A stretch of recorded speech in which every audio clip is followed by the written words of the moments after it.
فرزند زہرا یہ حالات برے ہیں۔ کاشانہ بصیرت ایک ایسا مکمل یوٹیوب چینل جس پر محروم بصارت کے لیے بالخصوص اور تمام افراد کے لیے بالعموم سینکڑوں کی تعداد میں اسلامی کتب دستیاب ہیں۔ لہذا گزارش ہے کہ آپ اپنی ذمہ داری نبھاتے ہوئے کاشانہ بصیرت کو سبسکرائب کرنے کے ساتھ ساتھ بیل آئیکن کو پریس کیجیے تاکہ آپ علم کے حصول کے ساتھ ساتھ مذہب اہل بیت کی اشاعت میں بھی اہم کردار ادا کرتے رہیں۔ کاشانہ بصیرت۔ فرزند زہرا یہ حالات برے ہیں۔ بسم اللہ الرحمن الرحیم۔ اب ہم کتاب آداب نماز کے پارٹ نمبر 8 کا آغاز صفحہ نمبر 125 سے کر رہے ہیں۔ مقصد دوم لباس کے کچھ آداب اور اس میں 2 مقامات ہیں۔ مقام اول ہیڈنگ ہے مطلق لباس کے آداب۔ نفس ناطق انسانی ایک ایسی حقیقت ہے جو عین وحدت اور کمال بساطت میں چند نشاءات کا حامل ہے، جن میں کلی طور سے سب سے اہم 3 نشاءات ہیں۔ اول نشأ ملکیہ دنیاویہ ظاہرہ، جس کا مظہر حواس ظاہرہ ہیں اور اس ملک بدن کا ایک ادنا قشر ہیں۔ دوم نشأ برزخیہ متوسطہ، جس کا مظہر حواس باطنہ بدن برزخی اور قالب مثالی ہے۔ سوم نشأ غیبیہ باطنہ، جس کا مظہر قلب اور احوال قلب ہیں۔ ان مراتب میں ہر ایک کی دوسرے سے نسبت وہی ہے جو ظاہر کو باطن سے اور جلوہ کو جلوہ گاہ سے ہوتی ہے۔ اسی لیے ہر مرتبہ کے آثار و خواص اور انفعالات دوسرے مرتبے میں سرایت کرتے ہیں۔ چنانچہ اگر حاسہ بصری کسی شے کا ادراک کرے تو اس کا اثر حس بصری برزخی پر بھی اس نشے کے تناسب سے پڑتا ہے اور اس سے بصر قلبی باطنی پر اس نشے کے تناسب سے اثر پڑتا ہے۔ اسی طرح قلبی آثار دوسرے نشے میں بھی ظاہر ہوتے ہیں۔ یہ بات جہاں محکم و قوی برہان سے ثابت ہوتی ہے وہاں وجدان کے مطابق بھی ہے۔ یہی وجہ ہے کہ تمام ہی شرعی سوری آداب کا باطن پر اثر بلکہ آثار مترتب ہوتے ہیں، اور اخلاق جمیلیہ میں سے بھی ہر ایک کے جو نفس کے مقام برزخیت کے حقوق میں سے ہیں ظاہر و باطن پر اثرات ہوتے ہیں۔ مثلاً ایمان اس بات پر کہ مملکت وجود اور عوامل غیب و شہود میں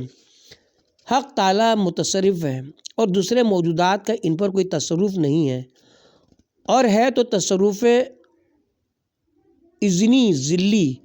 انسان کے بہت سے نفسانی کمالات اور اخلاق فاضلہ کا سبب ہوتا ہے۔ مثلاً حق پر توکل و اعتماد اور مخلوق سے طمع نہ رکھنا جو تمام کمالات کی اصل الکمالات ہے، اور بہت سے اعمال صالح اور افعال حسنہ کے بجا لانے اور بہت سی برائیوں کو ترک کرنے کا موجب ہوتا ہے۔ اسی طرح تمام معارف جن کا شمار اور ان کی تاثرات کے بیان کا نہ ان اوراق میں حوصلہ ہے اور نہ مؤلف کے شکستہ قلم میں طاقت ہے، اس کے لیے ایک ضخیم کتاب کی ضرورت ہے جو کسی اہل معرفت کے مضبوط قلم یا اہل حال کے نفس گرم سے وجود میں آئے۔ بطور مثال رضا کا خلق بھی انسانیت کے اخلاق کمالیہ میں سے ایک ہے اور نفس کو جلا و صفا دینے میں کثیر اثرات رکھتا ہے، جس سے قلب پر خاص الہی تجلیات کا ورود ہوتا ہے، اور ایمان کو کمال ایمان اور کمال ایمان کو تمانیت اور کمال تمانیت کو مشاہدہ تک اور مشاہدے کو کمال مشاہدہ تک اور کمال مشاہدہ کو معاشقہ تک اور معاشقے کو کمال معاشقہ تک اور کمال معاشقہ کو مراودت اور مراودت کو کمال مراودت تک اور کمال مراودت کو مواصلت تک اور کمال مواصلت کو کمال مواصلت تک اور وہاں تک خلق رضا انسان کو پہنچا دیتا ہے جو ہمارے اور آپ کے گمان میں بھی نہیں آ سکتا۔ ملک بدن اور سوری آثار و افعال میں جو شاخ و برگ کی حیثیت رکھتے ہیں عجیب و غریب تاثیر کرتا ہے، سماعت و بصارت اور دوسرے اعضاء کو الہی بنا دیتا ہے، اور کنتو سمیع و بصرہ کے راز کو ایک حد تک ظاہر کرتا ہے، اور جس طرح ان مراتب کی ظاہر پر تاثیر بلکہ تاثیرات ہوتی ہیں، اسی طرح ظاہری حیت اور تمام عادی اور غیر عادی حرکات و سکنات اور تمام تروک و افعال ان مراتب پر اثر انداز ہوتے ہیں، اور بہت عجیب انداز میں۔ چنانچہ کبھی ایسا ہوتا ہے کہ بندگان خدا پر ایک ہی حقارت آمیز نظر ڈالنے سے سالک اوج کمال سے اسفل السافلین میں گر پڑتا ہے، اور مدتوں اس کی تلافی ممکن نہیں ہو پاتی، چونکہ ہم مجبوروں کی دل ضعیف و ناتواں ہیں، اور بید مجنون اور نرم ہوا کی طرح لرز جاتے ہیں اور حالت سکون سے ہاتھ دھو بیٹھتے ہیں۔ اس لیے ضروری ہے کہ امور عادی میں بھی، جن میں سے ایک لباس کا تیار کرنا ہے، قلبی حالات کے لحاظ سے قلب کی حفاظت کریں، اور چونکہ شیطان کے پاس بڑے مضبوط جال اور ایسے گہرے سازشی پھندے ہیں جن کا ہم احاطہ نہیں کر سکتے، لہٰذا مجبوراً اپنی وسعت و طاقت کے مطابق اور مقدور بھر ان کا مقابلہ اور حق تعالیٰ سے ہر حال میں توفیق و تائید کی دعا مانگنا چاہیے۔ اب ہم یہ کہنا چاہتے ہیں کہ جب یہ واضح ہو چکا کہ باطن ظاہر پر اثر انداز ہوتا ہے، باطن ظاہر پر اثر انداز ہوتا ہے اور ظاہر باطن پر، تو طالب حق اور ارتقاء روحانی چاہنے والے انسان کے لیے لازم ہے کہ لباس ایسا منتخب نہ کرے جو ایسی چیزوں سے اور ایسے ڈیزائن، مادہ اور حیت پر بنا ہو جو روح پر بڑا اثر ڈالے اور دل کو مستقیم نہ رہنے دے اور حق سے غافل کر دے اور روح کا رخ دنیا کی طرف موڑ دے۔ یہ گمان نہ کرنا چاہیے کہ شیطانی وسوسے اور نفس کی فریب کاری خوبصورت لباس فاخرہ اور ظاہری فیشن اور زینتی میں مضمر ہے، بلکہ کبھی پھٹے پرانے اور معمولی بے قیمت لباس میں بھی یہ وسوسے اور فریب کاریاں نمود کرتی ہیں اور انسان کو درجہ اعتبار سے گرا دیتی ہیں۔ اس لیے انسان کو چاہیے کہ لباس شہرت بلکہ معمول و متعارف کے خلاف چال ڈھال اختیار کرنے سے بھی پرہیز کرے، جس طرح ایسی لباس فاخرہ سے اجتناب کرنا چاہیے جو بہت زیادہ قیمتی ہونے کے ساتھ ہی اس قدر جاذب نظر اور جالب توجہ ہو کہ لوگ انگشت نمائی کرنے لگیں، کیونکہ ہمارا دل بہت کمزور اور سخت بے قرار و بے ثبات ہے۔ ذرا سے فرق و امتیاز اور تبدیلی و تعین کو دیکھ کر لڑکھڑا جاتا ہے اور راہ اعتدال سے منحرف ہو جاتا ہے۔ اکثر ہوتا ہے کہ کوئی بیچارہ کمزور انسان جو شرف و انسانیت، عزت نفس اور کمال آدمیت کے کسی مرحلے سے نہیں گزرا، 2-4 میٹر ریشمی یا اونی لباس پہن کر، جس کا ڈیزائن اور کٹائی سلائی میں غیروں کی نقالی کی گئی ہوتی ہے، یا طرح طرح کی ذلتیں اٹھا کر اور آبرو کو داؤں پر لگا کے حاصل کیا گیا ہوتا ہے، بندگان خدا پر حقارت اور تکبر و ناز سے نظر ڈالتا ہے اور کسی کو خاطر میں نہیں لاتا۔ یہ نفس کی کمزوری، انتہا اور کمظرفی کے علاوہ اور کچھ نہیں ہے، جو کیڑوں کے فضلے اور بھیڑ کے بالوں کو اپنے شرف و اعتبار کا سرمایہ سمجھ بیٹھا ہے۔ اے مجبور انسان، تو کس قدر کمزور اور بے مایہ مخلوق ہے۔ تجھے تو عالم امکان کے لیے سرمایہ افتخار اور کون و مکان کا خلاصہ ہونا چاہیے۔ تو آدم کا بیٹا ہے، تجھے تو معلم اسماء و صفات ہونا چاہیے۔ تو خلیفہ خدا کا فرزند ہے، تجھے تو آیات باہرات میں سے ہونا چاہیے۔ تو راز کنگر عرش می زنند صفیر، صدائیں عرش سے دیتے ہیں ہم صفیر تجھے۔ تراز کنگر عرش میں زندانہ صفیر حافظ کا شعر ہے۔ بدبخت ناخلف بیچارے حیوانات کے مٹھی بھر فضلات اور ملبوسات کو چھین کر ناز فروشی کر رہا ہے۔ یہ ناز ریشم کے کیڑے، بھیڑ بکریوں، اونٹ، سنجاب اور لومڑیوں سے حاصل کیا ہے، اور تو دوسروں کے لباس پہن کے نخرے دکھا رہا ہے۔ یہ افتخار و ناز ہے تو دوسروں کا ہے، اس میں تیرا کیا ہے؟ الغرض جس طرح لباس کا مادہ اور جنس اور اس قیمتی اور جدید ترین فیشن کے مطابق ہونا نفوس میں تاثیر کرتا ہے، جس کی وجہ سے حضرت امیر علیہ السلام نے فرمایا ہے اور قطب راوندی علیہ رحمہ نے روایت کی ہے، جو شخص اعلیٰ قسم کا لباس پہنے وہ ضرور تکبر کرے گا اور جو تکبر کرے گا اس کے لیے ضرور جہنم ہے۔ کتاب کا حوالہ مدرک الوسائل کتاب الصلاۃ ابواب الاحکام الملابس باب نمبر 16 حدیث نمبر 5 بحوالہ لباب قطب راوندی۔ اسی طرح لباس کی حیت، کٹائی، سلائی اور ڈیزائن کے بھی اثرات ہوتے ہیں کہ کبھی صرف اس سبب سے کہ انسان نے اپنا لباس غیروں کے مشابہ کر لیا ہے، غیروں کے حق اور ان کی حمایت میں جاہلانہ تعصب اور تنگ نظری کا شکار ہو جاتا ہے اور دوستان خدا اور رسول صلی اللہ علیہ وسلم سے متنفر دشمنی اس کے محبوب ہوتے ہیں۔ اسی وجہ سے حضرت امام جعفر صادق علیہ السلام کی روایت کے مطابق خدا تعالیٰ نے اپنے کسی نبی پر وحی نازل کی، مومنین سے کہو کہ میرے دشمنوں کا سا لباس نہ پہنیں،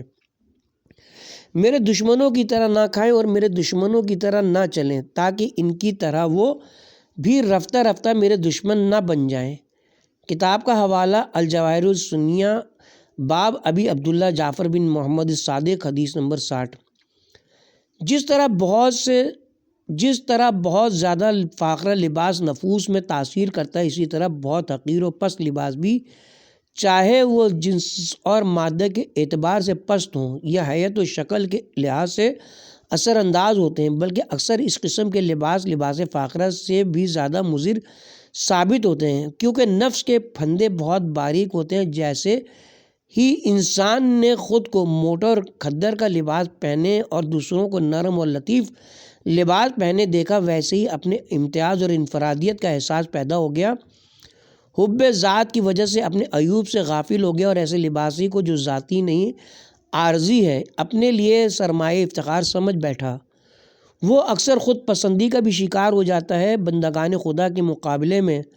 متکبر بھی ہو جاتا ہے، اپنے کو مقربین بارگاہ الہی اور خدا کے خالص بندوں میں شمار کرنے اور دوسروں کو اس کے ساتھ خود سے دور سمجھنے لگتا ہے اور اکثر ریا و خود نمائی اور دیگر مفاسد میں مبتلا ہو جاتا ہے۔ بیچارہ معرفت و تقوی اور کمالات نفسانی میں سے بس موٹے اور پھٹے پرانے لباس پر قناعت کیے ہوئے ہے اور اپنے ہزاروں عیوب سے غافل ہے، جن میں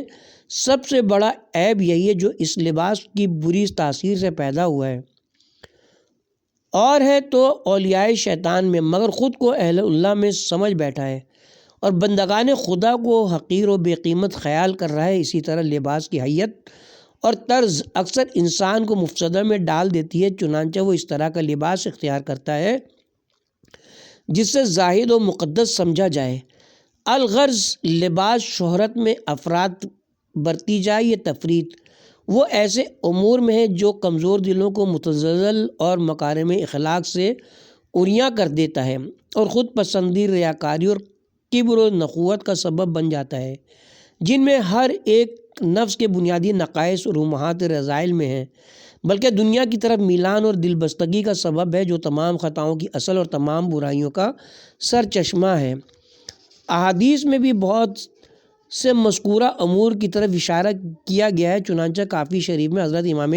جعفر صادق علیہ السلام سے منقول ہے، آپ نے فرمایا خدا تعالیٰ شہرت لباس سے غضبناک ہوتا ہے۔ کتاب کا حوالہ وسائل الشیعہ جلد نمبر 3 صفحہ نمبر 304، کتاب الصلاۃ ابواب الاحکام الملابس باب نمبر 12 حدیث نمبر 1۔ آپ ہی سے یہ بھی منقول ہے کہ فرمایا شہرت اچھی ہو یا بری جہنم میں ہے۔ وسائل الشیعہ جلد نمبر 3 صفحہ نمبر 304، کتاب الصلاۃ ابواب الاحکام ملابس باب نمبر 12 حدیث نمبر 3۔ حضرت علیہ السلام سے یہ بھی منقول ہے کہ خداوند عالم دو قسم کی شہرت سے غضبناک ہوتا ہے، ایک لباس کی شہرت سے، دوسرے نماز کی شہرت سے۔ کتاب کا حوالہ مستدرک الوسائل کتاب الصلاۃ ابواب الاحکام الملابس باب نمبر 8 حدیث نمبر 2۔ حضرت رسول خدا صلی اللہ علیہ وسلم سے روایت ہے، آپ صلی اللہ علیہ وسلم نے فرمایا، جو شخص دنیا میں لباس سے شہرت پہنے گا، خدا اس کو آخرت میں لباس ذلت پہنائے گا۔ حوالہ سابق حدیث نمبر 1۔ صفحہ نمبر 131، مقام دوم، ہیڈنگ ہے لباس مصلی کے کچھ آداب۔ باب اول طہارت لباس کا رمز۔ معلوم رہے کہ نماز محضر انس میں حاضری اور مقام قرب کی طرف عروج کا ذریعہ ہے، اور سالک کے لیے ملک الملوک کے محضر مقدس میں حاضر ہونے کے آداب کا لحاظ ضروری ہے، اور چونکہ ظہور نفس کے ادنا مراتب و مراحل سے لے کر جو قشر اور نفس کا بدن ملکی صوری ہے، اس کے اعلیٰ حقائق و مقامات تک جو لب لباب اور مقام سر قلب ہے، سب جس طرح حق کے محضر مقدس میں حاضر ہیں، سالک کو بھی حاضر ہونا چاہیے، اور ممالک سر و علن کے تمام ظاہری و باطنی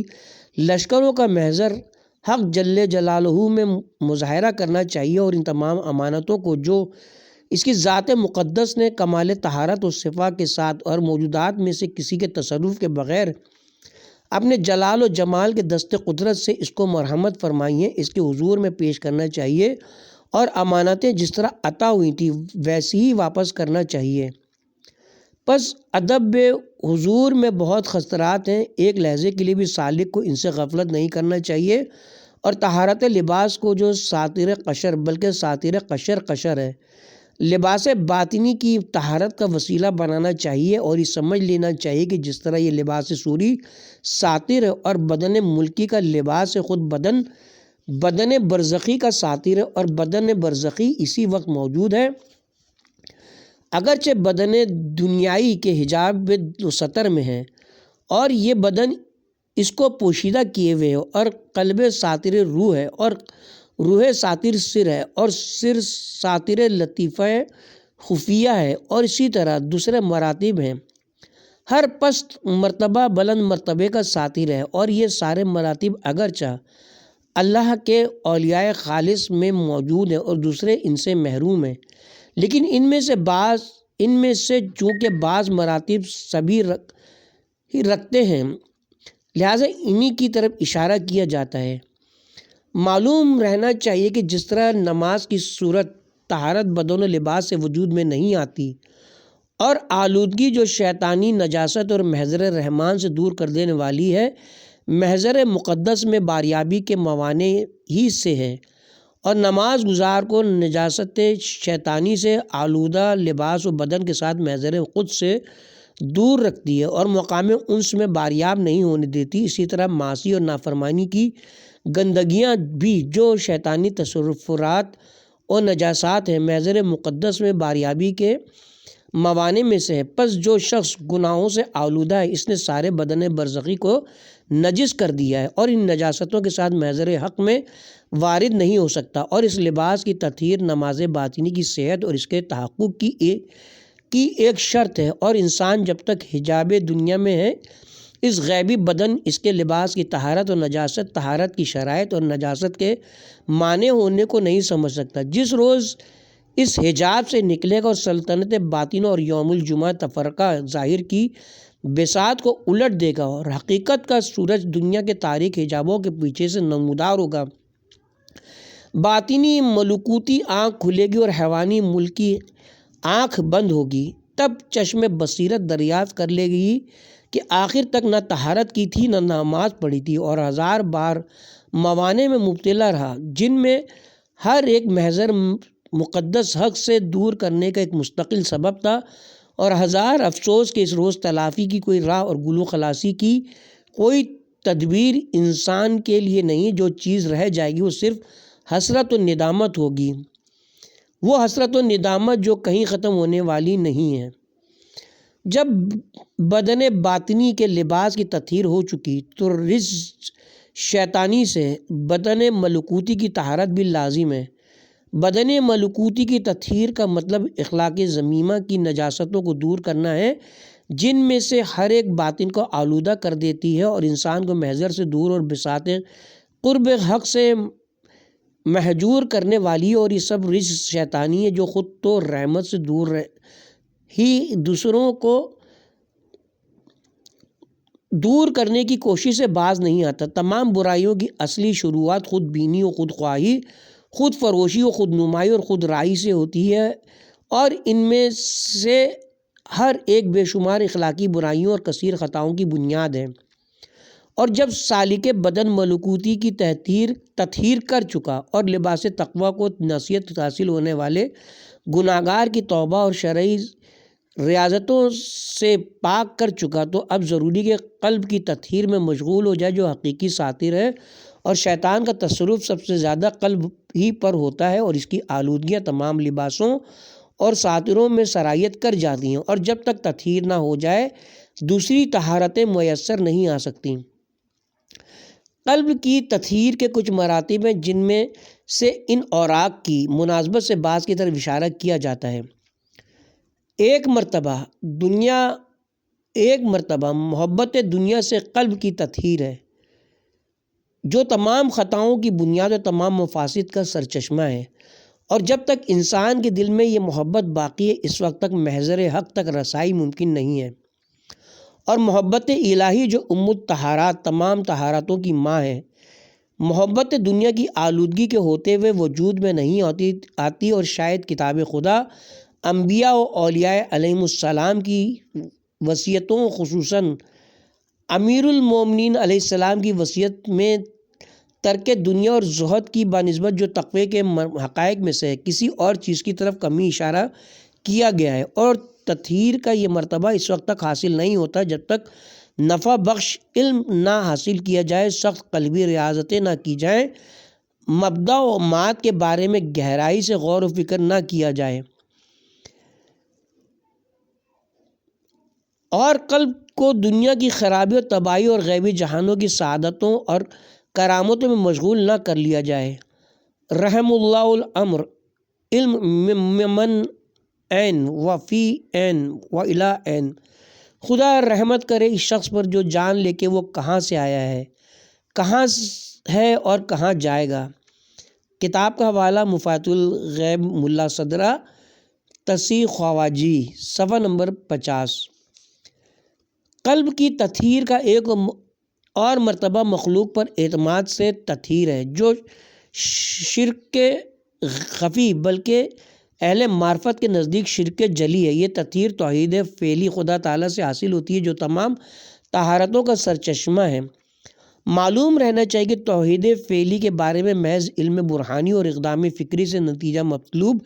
نہیں ہوتا، بلکہ کبھی کبھی علم برہانیہ میں زیادہ اشتعال قلب کی ظلمت و کدورت کا سبب ہو جاتا ہے اور انسان کو مقصد اعلیٰ سے روکے رکھتا ہے۔ اس مقام پر کہا گیا ہے العلم هو الحجاب الاکبر۔ مؤلف کے عقیدے میں تمام علوم عملی ہیں، یہاں تک کہ علم توحید بھی شاید لفظ توحید سے جو باب تفعیل سے ہے۔ توحید کے عملی ہونے کا فائدہ بھی حاصل ہوتا ہے کیونکہ اشتقاق کی مناسبت سے توحید کا مطلب کثرت سے وحدت کی طرف جانا اور جہات کثرت کو عین جمع میں مستحلق اور مزحمل کر دینا ہے، اور یہ معنی برہان سے حاصل نہیں ہوتے بلکہ قلبی ریاضتوں اور مالک القلوب کی طرف بھرپور توجہ کے ذریعے برہان سے حاصل شدہ نتیجے سے قلب کو آگاہ کرنا چاہیے تاکہ حقیقت توحید حاصل ہو جائے۔ ہاں، برہان ہم سے کہتا ہے خدا کے سوا وجود میں کوئی مؤثر نہیں منصوب با حکمائے الہی، جبکہ مرزا ابو الحسن شہرانی نے مقدمہ اسرار الحکم میں صفحہ نمبر 32 حکمہ سے نقل کرتے ہوئے لکھا ہے، اور یہ لا الہ الا اللہ کے ایک معنی ہے، اور اس برہان کی برکت سے ہم موجودات کے دست تصرف کو کبریائی وجود کے میدان سے دور رکھتے ہیں اور عوالم کے ملک اور ملکوت کے اس کے مالک کی طرف پلٹاتے ہیں، اور لہو ما فی السماوات و ما فی الارض، جو کچھ زمین و آسمان میں ہے اسی کا ہے۔ سورہ نحل آیت نمبر 52۔ اور وَبِیَدِ الْمَلَکُوتُ کُلِّ شَیْءٍ، ہر چیز پر آسمانی قدرت اللہ کے ہاتھ میں، ہر چیز پر آسمانی قدرت اللہ کے ہاتھ میں ہے۔ سورہ یاسین آیت نمبر 83۔ اور هُوَ الَّذِی فِی السَّمَاءِ وَفِی الْأَرْضِ الہ، وہی ہے جو آسمان میں خدا ہے اور زمین میں خدا ہے۔ سورہ زخرف آیت نمبر 84 کی حقیقت کا اظہار کرتے ہیں۔ لیکن جب تک یہ مطلب قلب میں نہ پہنچ جائے اور قلب کی صورت باطنی نہ بن جائے اور ہم علم کی حد سے بڑھ کر ایمان کی حد تک نہیں پہنچ سکتے، اور نور ایمان سے جو مملکت ظاہر و باطنی کو نورانی کر دیتا ہے اسے کوئی فیض نہیں پا سکتے، اور توحید سے بے خبر ہیں جو اہل اللہ کی آنکھوں کی ٹھنڈک ہے۔ لا مؤثر فی الوجود الی اللہ کا ڈھنڈورا تو پیتے ہیں لیکن چشم طمع ہر ایک سے رکھتے ہیں، اور دست طلب ہر کس و ناقص کے سامنے دراز کی رہتے ہیں۔ یہ برہان کے پاؤں لکڑی کے ہیں، چلیں گے کہاں تک یہ لکڑی کے پاؤں، رومی کا شعر ہے یہ تطہیر سالقین کے عظیم مقامات میں سے اس مقام کے بعد اور مقامات ہیں جو ہمارے موضوع کی حد سے باہر ہیں، پھر بھی ہو سکتا ہے کہ ان اوراق میں کسی مناسب موقع پر ان کا ذکر آئے انشاءاللہ۔ صفحہ نمبر 136 باب دوم، ہیڈنگ 70 اور تعین کے قلبی اعتبارات۔ جب سالک اللہ خود کو محضر مقدس حق میں حاضر دیکھے بلکہ اپنے ظاہر و باطن اور سر و علن کو عین حضور پائے، جیسا کہ کافی و توحید میں روایت ہے کہ حضرت امام جعفر صادق علیہ السلام نے فرمایا، مومن کی روح کا تعلق اللہ کی روح سے دھوپ کے آفتاب سے تعلق سے بھی زیادہ استوار ہے۔ اصول کافی جلد نمبر 3 صفحہ نمبر 242، کتاب الایمان والکفر، باب اخوۃ المومنین بعضهم بعض، حدیث نمبر 4۔ بلکہ قوی و محکم برہان سے علوم عالیہ میں ثابت ہے کہ وجود کا پورا دائرہ اعلیٰ مراتب غیب سے ادنا منازل شہود تک قیوم مطلق سے عین تعلق و ربط اور محض تدلی و فقر ہے۔ شاید اے مبارکہ لوگوں تم خدا کے محتاج ہو اور اللہ بے نیاز اور محمود ہے۔ سورہ فاطر آیت نمبر 15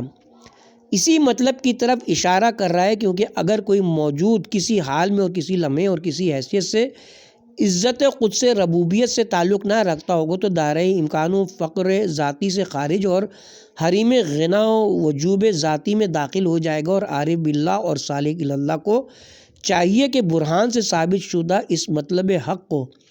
اور اس الہی عرفان لطیف بات کو قلبی ریاضتوں کے ذریعے عقل و برہان کی حد سے آگے بڑھا کر لوح قلب پر لکھ لے اور سرحد عرفان تک پہنچائے، تاکہ حقیقت ایمان اور نور ایمان اس کے دل میں جلوہ ریز ہو، اور اصحاب قلوب اور اہل ایمان اور اہل اللہ ایمان کی حد سے بڑھ کر کشف و شہود کی منزل تک پہنچ جاتے ہیں، اور یہ منزل شدت مجاہدہ اور اللہ کے ساتھ خلوت اور اللہ سے عشق کے بغیر نہیں ملتی۔ چنانچہ مصباح الشرح میں حضرت امام جعفر صادق علیہ السلام سے روایت کی گئی ہے، آپ صلی اللہ علیہ وسلم نے فرمایا، معاف کیجیے گا، آپ علیہ السلام نے فرمایا، یہ روایت امام جعفر صادق علیہ السلام سے نقل کی گئی ہے، عارف کا جسم خلق کے ساتھ اور دل خدا کے ساتھ ہے، اگر چشم زدن کے لیے بھی اس کا دل خدا سے غافل ہو جائے تو خدا کی طرف شوق کی شدت سے مر جائے۔ عارف امانات الہی کا امین ہے، اسرار خدا کا خزینہ، اس کے نور کی کان،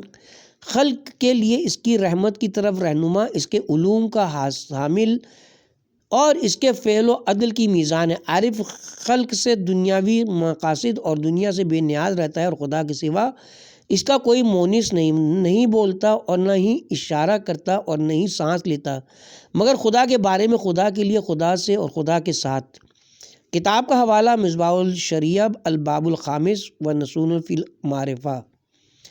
الغرض سالک جب خود کو عین حضور کے تمام احوال میں دیکھتا ہے تو حفظ محضر اور ادب حضور کی حفاظت کے لیے تمام ظاہری اور باطنی شرمگاہوں کو پوشیدہ کرے، اور جب معلوم ہو گیا کہ محضر حق میں ظاہری شرمگاہوں کو ظاہر کرنے سے زیادہ قبیح باطنی شرمگاہوں کو ظاہر کرنا ہے، کیونکہ حدیث میں ہے، اور باطنی شرمگاہیں برے اخلاق، خراب عادات اور پست اخلاقی احوال ہیں جو انسان کو محضر قدس کے لائق نہیں رہنے دیتی ہیں اور ادب حضور سے ساقط کر دیتی ہیں، اور یہ بے پردگی اور عریانی کا پہلا مرتبہ ہے۔ معلوم رہنا چاہیے کہ اگر ستاریت و غفاریت خدا اپنے بندے کی پردہ داری نہ کرے اور خدا غفاریت و ستاریت کی طلب کر کے اس میں ستار اور غفار کے تحت نہ آئے تو اکثر ایسا ہو کہ جیسے ہی حجاب ملک اور پردہ دنیا چاک ہو تو ملائکہ مقربین اور انبیاء مرسلین علیہم السلام کی موجودگی میں اس کے عیوب کی پردہ دری ہو جائے، لیکن خدا جانتا ہے کہ اگر وہ باطنی شرمگاہیں ظاہر ہو جائیں تو کسی قیامت و فضیحت اور گندگی اور رسوائی اس کے بندے کے سامنے آ جائے۔ اے عزیز، عالم آخرت کی طرز و ساخت کا قیام اس عالم پر نہ کرو، کیونکہ اس عالم میں تو اس عالم کی نعمتوں میں سے نہ کوئی نعمت ظاہر ہے نہ زحمت۔ یہ عالم اپنے آسمانوں اور دوسرے تمام وسعتوں کے باوجود ملکوت سفلی، جن میں ایک عالم قبر بھی ہے، کہ پردوں میں سے ایک پردے کے ظہور کی بھی گنجائش نہیں رکھتا۔ چی جائے کہ ملکوت اعلیٰ یہاں ظاہر ہو سکیں، جن کا ایک نمونہ عالم قیامت ہے۔ ایک تفصیلی حدیث میں جو جناب شہید ثانی علیہ رحمہ نے منیت المرید میں حضرت صدیقہ کبریٰ سلام اللہ علیہ سے نقل کیا ہے، وارد ہے کہ فرمایا رسول اللہ صلی اللہ علیہ وسلم نے فرمایا، ہمارے شیعہ علماء اس طرح مشہور ہوں گے کہ اپنے علم کی کثرت اور بندگان خدا کی رہنمائی میں اپنی محنت و کوشش کے ساتھ عزت و کرامت کی خلعت پہنے ہوں گے، یہاں تک کہ ان میں سے بعض کو نور کے ہزار 10 لاکھ